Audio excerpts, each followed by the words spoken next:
That person whose house is always spotless. They're not just clean. Something else is going on entirely. It's not about cleanliness. It never was. It's about something happening inside them that the outside world can't see. Psychologists have studied this. And what they found will make you look at your own home completely differently. A Princeton study proved it. Clutter physically competes for your attention. Even when you don't notice it, your eyes keep moving. Your mind never fully rests. People who clean obsessively discovered this without ever reading a study. Their body figured it out before their mind did. Here's the first thing nobody says. For many people, cleaning isn't about dirt. It's about control. When life feels uncertain, the floor gets scrubbed. You can't control your job. Can't control other people. Can't control what's coming next. But this corner, this shelf, this you can control completely. And here's something most people never realize.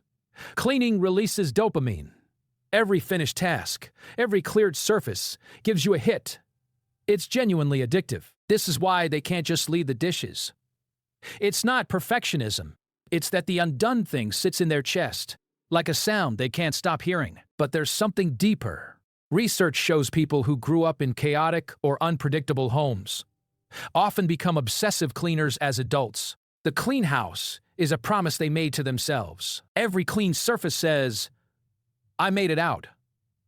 Every organized drawer says, I am not that anymore. It's not cleaning, it's healing, done quietly, room by room. There's also this, and you might recognize it.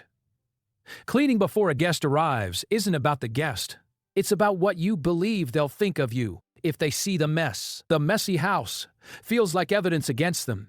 Like if you see the clutter, you'll see something they've been trying to hide about themselves. Here's the part nobody wants to hear. When cleaning becomes the only way to feel okay, that's not a habit anymore. That's a dependency, and nobody around them sees it that way. They just say, I love your house, you're so organized. Meanwhile, the person is exhausted and completely alone in it. But here's the reframe. A clean home isn't a disorder. For most people, it's a language, the only way they know how to say, I have this handled. If your home is always clean, it doesn't mean you're obsessed. It might just mean you've been carrying something heavy. And this is how you set it down. Drop a comment if your house is always clean or if it absolutely isn't. No judgment either way. Both say something about you. And if this felt a little too accurate, don't forget to subscribe. Psychology explained simply.